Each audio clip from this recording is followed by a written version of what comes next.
Released by Triace in 1998 on the PlayStation, Star Ocean: The Second Story would be the second main installment in the series, taking place after Star Ocean and before Star Ocean Blue Sphere.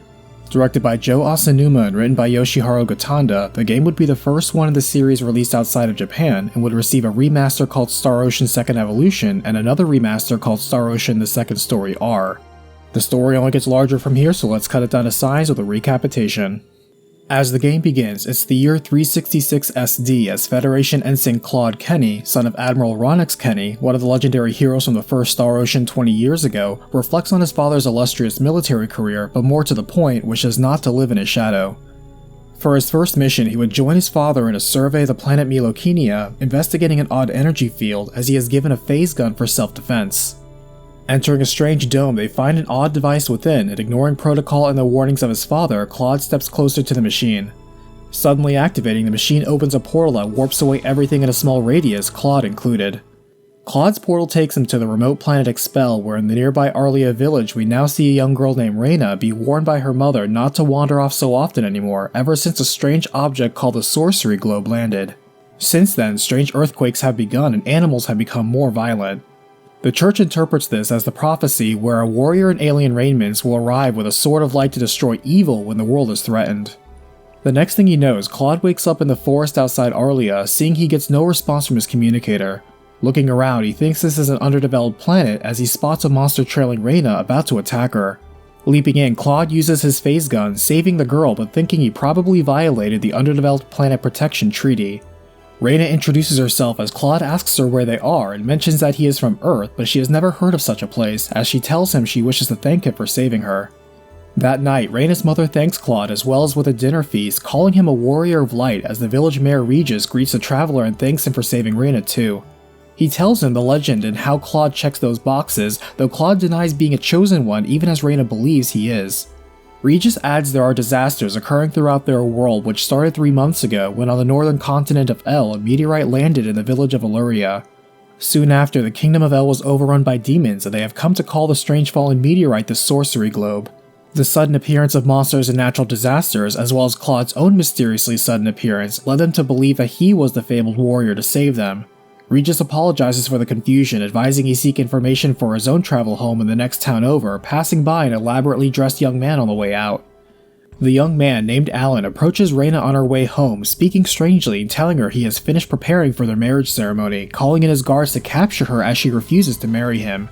He mumbles about how powerful he feels now, saying something about a stone speaking to him as he forces his way past Reyna's mother and Regis. Meanwhile, Claude arrives in the mining town of Salva that has experienced an earthquake recently, learning no helpful information, and decides to return back to Arlia. He is greeted by Reyna's mother in a panic that Alan, the son of the mayor of Salva, has kidnapped Reyna to be his bride.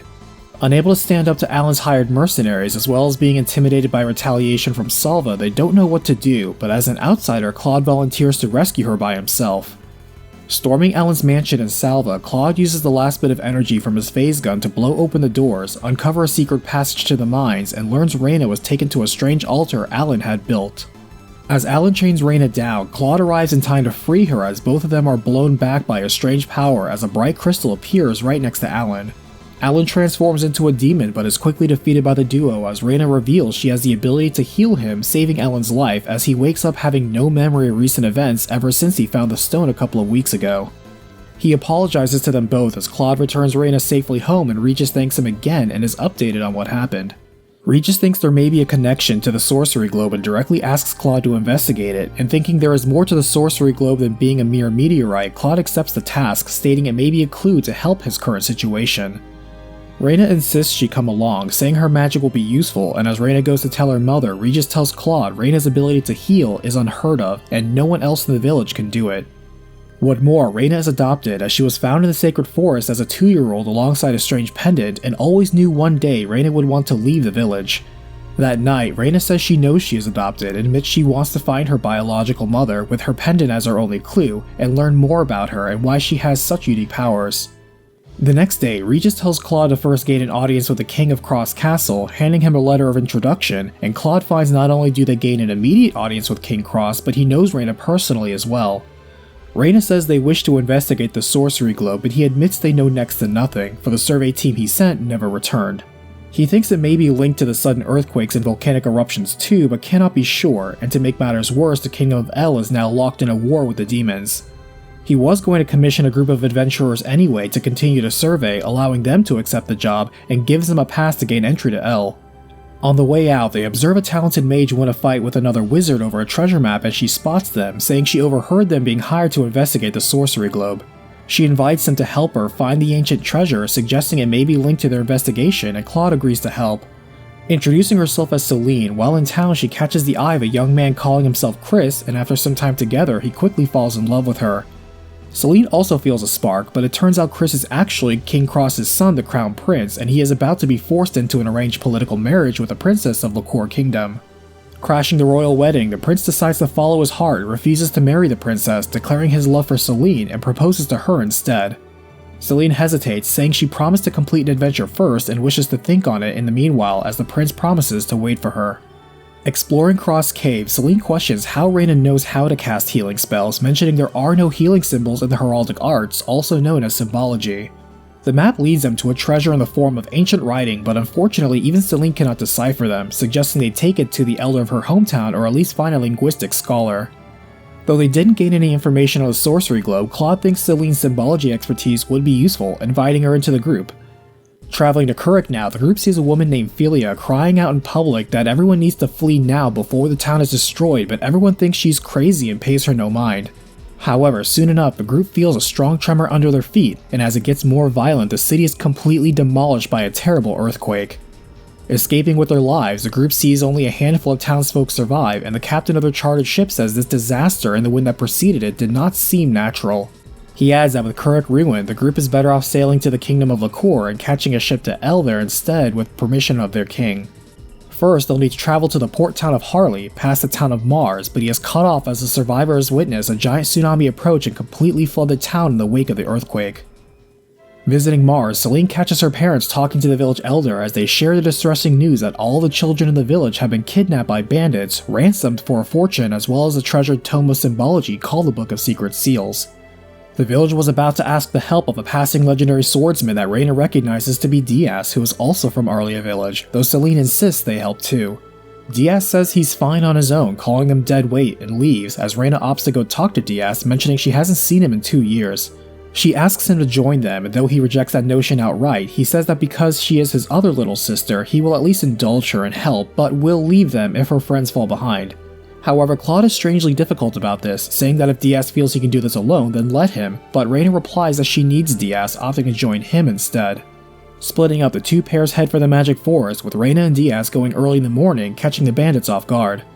Diaz easily eliminates all of the bandits and finds the children with almost no security, suspecting this is actually a distraction from what the bandits really want, which is the Book of Secret Seals. Meanwhile, Claude and Celine play catch-up, though they do run into the symbologist at the Elder's house who informs them they are too late, as he is actually the bandit leader and stole the Book of Secret Seals. He transforms into a monster and attacks them, but falls as Reina and Diaz now arrive, saying they rescued the kids and took down the rest of the bandits. Diaz notes Claude's strength, looking forward to them meeting again in battle, and leaves while apologizing for calling him dead weight earlier. Returning to the village, Reina heals Celine's father, who was injured by the boss bandit, who thanks them and tells them when they reach Liqueur they can find a famous linguist in the town of Linga that will be their best bet of translating the ancient text they found. Unexpectedly passing by a strange man with 3 eyes near Cross Castle, the group arrives in the port town hearing of a 2-headed dragon in Salva's mines. Returning, they see a man named Ashton already challenging the dragon and assures them he has it under control, turning to shoo them away. Suddenly, the dragon disappears as it possesses him, and Ashton finds himself cursed with a new pair of companions. He blames the group for distracting him and causing this result and insists they help him find a way to exorcise it, traveling with them until that happens. Awkwardly gaining a new companion, they prepare to sail to Liqueur as Reina catches Claude attempting to use his communicator to no avail, wishing to see his parents again. Reina also spies Ashton picking up a handkerchief and entering a villager's home, following him and seeing him return it to a sickly bedridden little girl named Eleanor. She asks him about being an adventurer, and he says it's not all fun and games as he ended up this way, but excited the little girl wants to hear about his adventures, and warmly he obliges. Reina enters, and Ashton asks if her healing can cure Eleanor's disease, but to no avail. Seeing his situation is not as bad as hers by comparison, Ashton feels bad for Eleanor, who accepts that she doesn't have long to live, as confirmed by a doctor who says only a medic's herb can maybe save her. Even if his condition is hopeless, Ashton decides Eleanor's isn't, traveling to the nest of a phoenix to get the herb she needs. Returning, the doctor is amazed Eleanor's disease is cured and says that while she is saved, it will still be a long road of recovery ahead for her. Crossing the sea and entering the Liqueur Castle city, they marvel at how much larger it is than Cross, as the kingdom is holding a festival for an upcoming fighting tournament. Unable to gain an audience with the king anytime soon outside of winning the tournament and getting a personal congratulations, Claude decides to enter himself as Reina is preoccupied looking for Diaz, who said he would also be here. As the day of the tournament arrives, Claude sees Reina help Diaz with securing his weapon for the event, jealously accusing her of bias, and everyone tells Claude to get over himself. Claude makes it to the finals, where he faces off against Diaz, the favorite champion, though he is hopelessly overwhelmed in their duel. Claude is beaten so badly that when he finally comes to, he has no memory of his total loss, though Reina tells him he came very close to winning. Diaz comes in to thank Claude for improving his opinion of him from terrible to not very high, telling Reina pampering Claude's ego won't help him and takes his leave. Changing subjects, Claude thanks Reina for healing him and focuses on going to Linga to continue their investigation into the sorcery globe as they run into a three-eyed woman looking for the same three-eyed man Claude spotted earlier. She introduces herself as Opera, and Claude suspects something following her and telling her in private he knows she is an alien to this planet like him, asking her why she is breaking into galactic laws to be on this underdeveloped planet. She explains her boyfriend Ernest is an archaeologist who left her behind for his studies, so she is following him for the sake of love. They agree to travel together, but the group sees she is strong enough on her own, showing the group her crashed ship that ran out of fuel, stranding her on Expel like Claude. They also run into a strange girl named Welch who is enthralled with the adventure they are on and invites herself along. Arriving in Lingo, the group spots an energetic girl named Priestess chasing a small robot around town who says she and her father have made a variety of advanced inventions thanks to a metallic fragment that fell from the sky. Thinking it may have been the sorcery globe, Priestess invites herself along to their investigation, hoping to find even more sources of advanced technology. Hearing of a linguist named Keith, they visit his home only to be stonewalled by his assistants who insist the professor is too busy to meet with them. Reina wonders if they can talk to someone who knows Keith, and Priestess recommends Bowman, who runs the pharmacy and knows Keith pretty well. Talking to Bowman, he tells the group Keith is already busy deciphering ancient texts, and though he is surprised to learn they have some ancient texts from Cross Cave, he doubts they actually ventured somewhere so dangerous. However, he says that if the group were to enter the hazardous Linga Sanctuary, home to a host of valuable herbs, and bring him back something rare, he would believe them and introduce them to Keith. Doing so, the group brings back not only a rare herb, but an undiscovered one at that, impressing Bowman completely. Going over to Keith's house, the group sees Bowman has academic clout as the Professor Keith finds the discovery shocking and momentous. Needing time to decipher it, Bowman has the group stay at his house for the night as they meet his wife Nine. Bowman is intrigued by their mission to investigate the sorcery globe too, saying they need someone with knowledge and expertise in their group, saying that with the ripe old age of 27, he has a lot of expertise to offer. Claude agrees as Bowman joins the group and kisses his wife goodbye for the journey. Bowman says it shouldn't be too hard getting the King of Liqueur to approve their passage to El, but as they arrive in the castle town, they hear the Kingdom of El has been overrun by demons to the point where they are attacking Liqueur now. So far, they have been able to hold a line of defense to the north, but have told the townsfolk to take refuge inside the castle. Wishing to help, the group finds the king in the basement lab where Bowman used to be a doctor that worked for the castle in this very lab. King Liqueur recognizes him immediately as the group overhears part of a conversation, and an arrogant boy named Leon tells Bowman he runs things around here now. Bowman recognizes the boy too, knowing his parents and Leon since he was 3, but Leon calls Bowman a loser for leaving the pharmacology department. Bowman explains the lab here is developing a weapon of mass destruction using symbology called the Liqueur Hope, which he knows because he worked on it too. Agreeing it is a good idea to use it against the invading monster army, he asks about its progress, and Leon says the final piece they need to complete it is in the Hoffman ruins. However, because nearly all soldiers are on the front line, they can spare none to get the final piece, and so Leon takes it upon himself to go personally. Thinking it's a bad idea to send the boy in alone, Bowman volunteers himself and the group to escort Leon, mentioning Claude as the warrior of light, and Leon reluctantly agrees. Tolerating Leon's tremendous ego along the way, the group finds a massive energy stone in the mines underneath the ruins, and Reina's pendant suddenly begins to glow. They are interrupted by a monster that attacks Leon, and after saving his life, collect the energy stone and leave. Outside, Opera is shocked to see Ernest, but sees her boyfriend acting unusual and demanding the energy stone they just collected. Defeating the evil spirit possessing him, he thanks them, explaining he came here to study the ruins of a heraldic civilization but messed up. Glad she found who she came for, Opera thanks the group too, and both of them agree to keep traveling with the group in return. Returning to LaCour, Leon and his parents begin immediately on finishing the LaCour Hope superweapon as the king thanks the group but tells them they cannot go to L just yet. Reason being they're holding off the demons on the northern front, and only after that is handled will they be sending ships to L. The king tasks them to go to the front lines and buy enough time until the LaCour Hope is completed and used.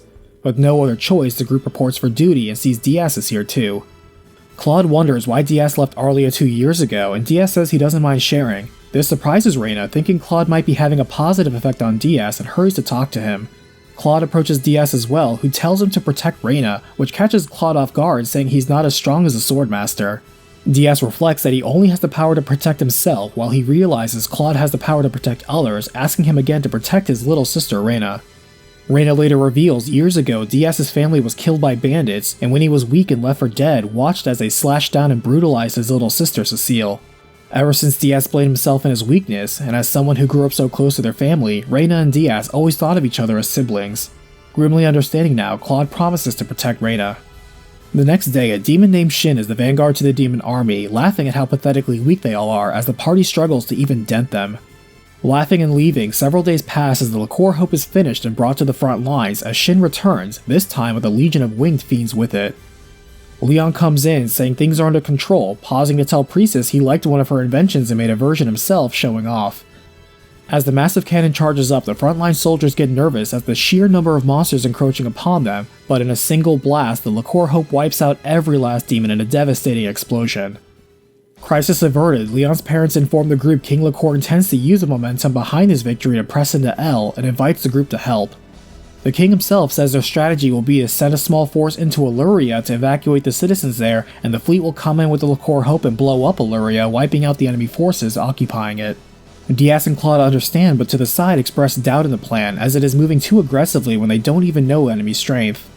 Diaz suggests striking decisively at their leader instead as they embark on their journey and see Shin leading the monster counterattack from the air. As they fire the LaCour Hope at the enemy, Shin deflects and dissipates the attack with a shield, completely nullifying it and shocking the armada. To himself, Claude notices the defense shield is just like those used on starships, wondering what it could mean. Shin and the demons attack, defeating the group and killing everyone else who doesn't jump overboard first. After the entire fleet is destroyed, Shin claims the energy stone, rendering the LaCour Hope hopeless. Washing onto L's shores, Reyna wakes up with most of the group, panicking when she doesn't see Claude, but Leon says he probably just washed up somewhere else. Finding a colony of L continent refugees, they rest up and the people there are waiting for support from LaCour that now will not come. Meanwhile, Claude wakes up nearby Leon, who panics when he doesn't see his parents. Claude tells him not to lose hope as they search for the others, coming across the same camp as the group. Relieved, Reyna rushes to hug Claude, claiming she cannot live without him as Diaz rolls his eyes at the scene. Claude tells the camp LaCour was just defeated by the demons, and the camp leader isn't too surprised, sharing that ever since the sorcery globe landed, unbelievably strong demons suddenly appeared. So much so, some people think the sorcery globe is the source of the demons. Half of Illyria was destroyed instantly by the impact, and the other half is now just a den of demons. Claude says that doesn't change things, since the whole reason they are there is to investigate the sorcery globe in the first place and destroy any demons in their way anyway. So if they go to Illyria and it turns out the sorcery globe is the source of the demons, they'll just destroy it. Elsewhere on the Calnus, Admiral Kenny still blames himself for what happened to his son, but the ship not only detects a high energy body in the Arkura system, but also a distress signal being sent from the fourth planet in the system. They observe there are irregularities in the orbit of Arkura 4 because of the high energy mass, and listening to the distress signal they are shocked the ID attached belongs to Claude, heading there immediately. Back with the group, Claude is amazed how warped Illyria now is, transformed into a stronghold as Reyna's pendant begins to glow again, wondering if it's in response to the sorcery globe. Climbing the main tower, Claude pauses as he catches a message back from the Calnus and to his surprise is beamed back up to the ship once they catch his signal. Admiral Kenny is relieved Claude is alive and found again, but Claude cuts him off, saying it's urgent he go back down to expel, what they call Arkura 4, but they forbid him from deliberately maintaining contact with an underdeveloped civilization. More to the point, the high energy mass circulating in the system is about to collide with Expel in little more than an hour, which will result in the total destruction of the planet. Claude thinks this is the influence of the sorcery globe and begs to save his friends, but when this request is denied, begs to at least be allowed 5 minutes to say goodbye to them. Granted, once Claude is back, he immediately tosses aside his communicator, deciding he belongs here with Reyna as she welcomes him back and he is glad to be back with her. Ronix is upset to see only Claude's communicator return, but with imminent destruction of the planet, realizes he cannot sacrifice his crew just to bring back his son, especially since Claude clearly made his choice. Continuing their climb, the group runs into Shin again, but this time are able to match him in strength and edge out a win. Beyond, they finally see the sorcery globe but are halted by 10 shadowy figures who notice Reina has a quadratic key, stating there should only be the one key they created and crystallized for this core. Seeing Reina's healing power, they also note she must be a Needian. They also immediately spot that Claude is an Earthling, and Opera and Ernest are Tetrageniots, revealing to the group they are also from Need like Reina. The Dark Group tells the party they are too late as Need is about to collide with Expel and destroy it, which will allow them to return to Need and regain their powers, as they will then proceed to conquer the galaxy. They add they didn't deliberately pick Expel, it just happened to coincide with the orbit of Need, and so they used the quadratic sphere, what they call the sorcery globe, to alter the orbit of Expel in order to make it collide with Need. In addition, the quadratic key, which controls the sphere, is formed from crystallizing the symbological stone they call the Energy Stone, which is also what Reina's pendant is. While they are surprised there is another quadratic key on this planet, they are not surprised it is held by a Needian, as only they can construct such keys. Claude declares they will stop them, but the Shadow Group says stopping the collision is impossible, and the best mercy they can offer is a quick death here. A man named Metatron steps forward, calling their side the 10 Wise Men, and plays with the group a bit, showing them the sheer difference in strength between them as the 10 Wise Men all teleport to Need. From out in space, the Calnus watches the planet Expel collide with Need and explode, rocking the ship with a shockwave as Ronick processes the loss of his son and the 1 billion people on the planet. The next thing they know, the group finds themselves on Need as Reina finds herself remembering this place as if she's been here before. Claude takes the time to openly confirm he is an alien from the planet Earth, and the group is fine with that, though Claude struggles to announce to the group that their home planet was just annihilated and everyone they left behind is dead. Seeing a teleporter, a strange voice beckons them inside as they find it belongs to Null, the mayor of Centropolis, welcoming them to Need. He explains the group was unintentionally caught in the teleportation of the group called the God's 10 Wise Men here. He elaborates on them, starting by explaining that 3.7 billion years ago, Need was a single planet. Where they are currently is a small artificial planet enveloped in a high energy field called Energy Need. 3.7 billion years ago, Expel did not even exist, as Need was unrivaled in knowledge of magic science, using their power to control every planet in the galaxy. However, Need did not rule by force, instead using economics to form wholesome interplanetary cooperation. However, there were those who were not interested in such peace, as a group calling themselves the 10 Wise Men sought to seize control of Need's resources in order to dominate the galaxy. Massacring everyone who did not submit, they routed the Needian defense forces, who in a last stand finally defeated the 10 Wise Men and banished them to a prison realm called the Eternity Space. This crisis forced the Needians to see how powerful they had become, and to prevent another incident, a genius named Dr. Lantis suggested they seal their powers and end their technological progress. Agreeing, the Needians relocated to Energy Need and then destroyed their planet, cutting themselves off from the rest of the universe. Null adds they don't know how God's 10 Wise Men escaped the Phantom Zone, but they are led by Gabriel, with Lucifer acting as his military advisor, and under them the remainder are led by Michael. Null admits that by the time they noticed Expel's orbit had been tampered with, it was regrettably too late to do anything about it. He now asks the party to fight the 10 Wise Men, as Energy Need is nowhere near as strong as Need, unable to banish them again, and the party wields a different kind of power that the 10 Wise Men are not used to. The group agrees, thinking that if they don't stop their enemy here, their sights will turn to Expel next in their galactic campaign. First things first, Null wishes to arrange transportation for them in the form of their own Synard, directing them to North City. Before they leave, Null pauses Reina, asking her to stay behind to tell her something, and as the group waits outside, he says he knows who she really is, and when she learns about her parents on this journey, to remember that they loved her. Leaving the city, the group spots a lady following them, and when they arrive in North City, swing by a library to learn more about Energy Need. Learning about the origins of symbology and the tremendous energy within quadratic spheres, the group learns of something called the Crest of Annihilation that when combined with a quadratic sphere can create an infinite amount of mass at that point in space, halting expansion of the universe and causing a big crunch and the death of the universe. Arriving at the Synard facility, they are told Synards are organic flying creatures grown here that obey the master that imprints upon them. They begin the process with Claude, but his Earthling data is rejected by something meant to sync with Needian data, causing the beast to violently go berserk. Forced to put down the creature, the facility says if the group cannot make use of an artificially grown Synard, they might make do another way, sending them to a man named Noel. Noel understands the situation and explains they are in a wildlife preservation reserve where he is a director and resident zoologist. Here they can tame a wild Cynard by proving they are of strong body and heart, and though Claude has mixed feelings on taking advantage of an endangered species, Noel says if it is a creature's fate to die because it could not survive to another species, then that is also natural order.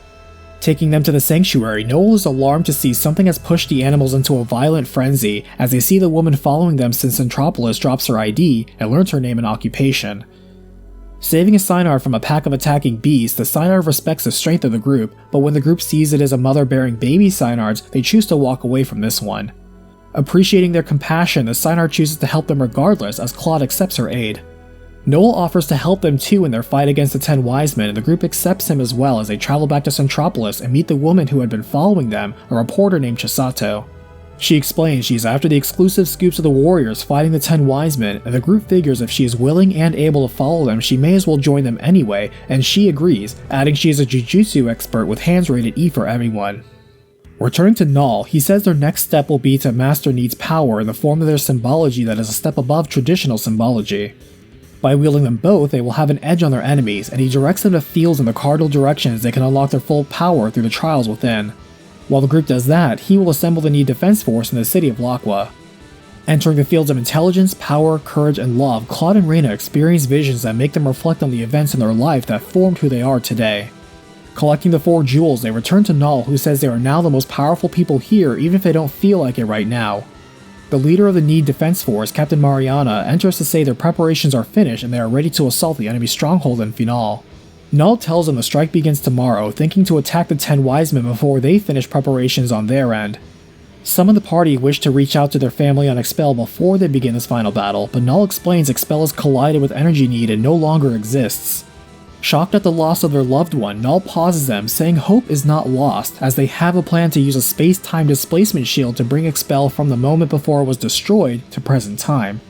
However, in order to do this, the energy of all the cities of Energy Need must be used, including Final, which means the 10 wise men must be defeated first.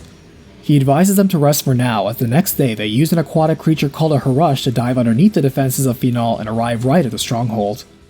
They are greeted immediately by the 10 wise men, who tell them they are actually already finished with their preparations, as well as the completion of a weapon capable of destroying an entire planet. Ernest says the Federation will stop them, and in response the 10 wise men bring up a display as they are about to test their completed weapon, selecting the nearby Calendus as target practice.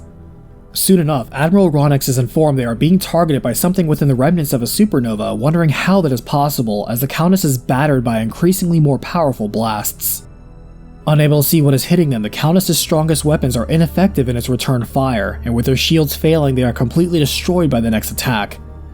In a grief-stricken outcry, Claude hurls himself at the wise men as Zafkiel easily defeats the group and kills Mariana as well as the rest of the Needian Defense Force as they cover the group's retreat. Null says that while the defeat in this battle was unfortunate, they haven't lost the war and feels the group is powerful enough but lacks the right tools for the job. He sees now they must resort to forbidden symbological weapons deemed too dangerous to be able to pierce the defenses of the 10 wise men. What more, he also sees the 10 wise men have prepared the Crest of Annihilation, which will destroy the universe even though the group thought the goal of the enemy was to take over the universe. He urges them to focus on taking out the wise men while Need worries about the Crest, telling them to meet him in the town of Armlock. Null guides them to the sealed off ruins of the Symbological Weapons Lab and shows them the last recorded video before its destruction. Within, they see how the lab was set to self-destruct and the chief researcher Rima knew even the shelter in the lab cannot contain the ensuing explosion. However, the shield outside the lab will protect the outside world as it is a space-time displacement shield which will diffuse the energy from the explosion and send it somewhere else. In her final moments, she wishes to take a gamble on something she was researching, asking for her daughter Reyna and giving her a pendant before sending her away in a pod and revealing her authorization code for the research database. Reyna acknowledges Rima was her mother, and Null adds this event occurred 700 million years ago. The pod Reyna was placed in was successfully warped into the future and sent to Expel thanks to the space-time displacement field, and that is how he knows this plan can work. Reyna struggles to process the truth about herself and her mother as Claude comforts her, telling her her mother clearly loved her till the end. He shares that he also has a mother that is a symbol science researcher, and despite how busy she always is, still loved him as much as her work. Claude reminds Reyna they are all here for her as he holds her until she calms down, and she tells him she knows he is hurting about his father just being killed too. With Rima's codes, they download schematics for powerful weapons and take them to a woman named Dr. Mirage who is capable of constructing them with the right materials. She sends the party to go retrieve the rare raw materials needed, and as they come back, she hands them a pass to an amusement park turned town called Fun City, as while the weapons are being made, Null wants them all to try and relax a bit before the next intense battle. As they rest, Claude has Chisato do some investigating on the 10 Wise Men first, finding there are secret files in the North City database concerning them. She finds it as a military classified secret, and uncovering the password finds it uncovers something called the 10 Wise Men Defense Plan. With Reina's mother's access code, they can view the files and learn they have only been told one side of the story by Need. As it turns out, dozens of planets openly rebelled against Need's galactic dominance, using their own technology against them thanks to Needian conspirators among the rebel forces. In their arms race to stamp out the rebels, Dr. Lantis used a combination of symbology, magic science, and genetic engineering to create bioweapons far more powerful than anything Need currently had. The Needian Military Council ordered these bioweapons to be used for defense and control the frontier planets, calling it the 10 Wise Men Defense Plan. Each of the 10 units specialized in fields such as intelligence gathering, various combat roles, or civilian management. As a side note, Dr. Lantis' daughter Philia fell victim to the terrorists opposing the 10 Wise Men, and the military decided to withhold this information. However, thanks to the 10 Wise Men intelligence units Dr. Lantis found out, and in retaliation holed himself up in his lab, activated his defenses, and modified the programming of the 10 Wise Men. The military ordered his capture, but were met by the 10 Wise Men, who began to attack everything as their objectives were changed from controlling the universe to destroying it. As the battle raged on, as soon as the military was about to win, Dr. Lantis preserved the 10 Wise Men in eternity space where time would be frozen for them, and without the password to release them, the military would be unable to destroy them for now. Dr. Lantis would then kill himself in his lab, though he had already copied his mind onto Gabriel and uploaded a copy of his daughter's mind into a computer. Otherwise, over 80% of Need's military was lost in the conflict against the 10 Wise Men, and so the rebel planets seized this chance to coordinate a revolt to crush Need. Anticipating a loss, Need evacuated their population to an artificial satellite called Energy Need and shielded it with a force field so strong it could survive the rebel assault, though it would cost them interaction with the outside world. Left with mixed feelings on the matter, the group decides to train in the VR combat arena in Fun City, which has a simulation data on some of the 10 Wise Men. The party is indeed able to hold their own, spending the next few days training in the simulator until Dr. Mirage returns with their new arsenal upgrade. Just then, 3 of the 10 Wise Men, Metatron, Jophiel, and Zafkiel arrive in person, hearing the group was up to something and decided to see for themselves. Zafkiel says he will finish their fight from last time as Metatron looks to pursue Dr. Mirage, and Jophiel decides to kill time by killing the amusement park visitors. The weapons prove to be the edge the group needs, able to cut past Zafkiel's defenses and kill him, proving they have a shot at victory. Hurrying to stop Jophiel as he murders everyone he sees, the group destroys him too as they save Dr. Mirage from Metatron just in time. Despite their success in reducing the enemy to the 7 Wise Men, they are warned not to get too overconfident, as Null says those 3 were the weakest of the group and they will launch another attack on Final tomorrow. However, as they leave, they spot the same woman who warned the town of Kurik of its doom right before it occurred, and they are shocked she claims to be Philia and begs them to end her life before her consciousness is swallowed by her father. She says her father is Dr. Lantis, who also is the father of the 10 Wise Men, but she had been programmed not to take her own life. It turns out she is an artificial limiter made as part as Gabriel in the image of Dr. Lantis' daughter, who now wakes up as true power, absorbing her as the Philia copy disappears. On the night right before the final battle, Reina meets with Claude and thanks him for how much he's helped her so far, but he replies he wants to thank her too for all she's helped him with as well. He adds that they both need to survive the coming battle no matter what, as once they've returned to Expel, he has an important question he wants to ask her. Understanding, they seal their promise to live with a kiss, as the next day, Null hands Reina an enchantment crest, explaining that though the Crest of Annihilation cannot be stopped once activated, it can be modified. He reminds them that once the 10 Wise Men are defeated, they can then initiate bringing Expel from the past to the present to save it, even though it may cause some time paradoxes. Finally arriving in Final, the group clashes with the 10 Wise Men immediately, cutting through Zadkiel, Raphael, Camael, Hanael, Michael, and Lucifer. Confronting Gabriel last, he tells him the Crest of Annihilation is complete and he doesn't mind that the other 9 Wise Men are dead because he himself is enough and has the one person he needs by his side. Calling upon Philia, he clashes with the group as Claude, Reina, Diaz, Celine, Ashton, Opera, Ernest, Bowman, Priestess, Leon, Noel, and Chisato all work together to defeat an apocalyptic vengeance millions of years in the making. With the 10 Wise Men defeated, Reina quickly applies the Crest of Enchantment, and Null and Dr. Mirage enter, saying they succeeded and the Annihilation target has shifted from the universe to just Energy Need. Expel will still be saved, and Null says Need has lived long enough, revealing this to be the plan all along, and asks Reina, Noel, and Chisato to live on as the last Needians. As the game ends, Energy Need vanishes under the eruption of energy as the group is protected and transported to Expel as if nothing had happened to the planet. As time passes, Diaz visits his sister Cecile's grave, apologizing for being away for so long and stating he has much to tell her. Celine returns to Chris and marries him, becoming Queen of Cross and Time, though she still has her appetite for adventure. Ashton visits Eleanor, who has recovered and is in good health, as she thanks him and his dragons. Opera and Ernest continue their exploration of ruins and underdeveloped planets, but together this time. Noel and Chisato are in the Heraldry Forest talking about how they and Reina are the last three of their race and the challenges of living for the sake of those that were sacrificed. Though they miss their old lives, they both agree not to live in the past, and Noel thanks Chisato for cheering him up. Leon enjoys a healthier and happier childhood with his parents and just being a normal kid playing with the other kids in town. Priestess returns to her workshop to work on her robots as her father says that despite her harrowing adventure, she hasn't really matured or changed all that much in general. Bowman returns home as Keith swings by saying he finished translating the ancient text which speaks of a lost paradise. Bowman guesses the name of the paradise to be Need and Keith is shocked he is correct. Claude returns to active duty, apologizing to Reina for being away from home so often, but she tells him she won't be alone for long as in 6 months he'll be a father. Finally, Welch remarks how this planet was a lot of fun and leaves quietly on her own for her next cameo adventure. Star Ocean the Second Story has enjoyed the success of selling over 1.5 million copies worldwide. So did you enjoy Star Ocean the Second Story, its remastered Second Evolution, or perhaps you're looking forward to the Second Story R? Let me know which version you've played or look forward to playing. Thanks for listening, and I'll see you on the next battlefield.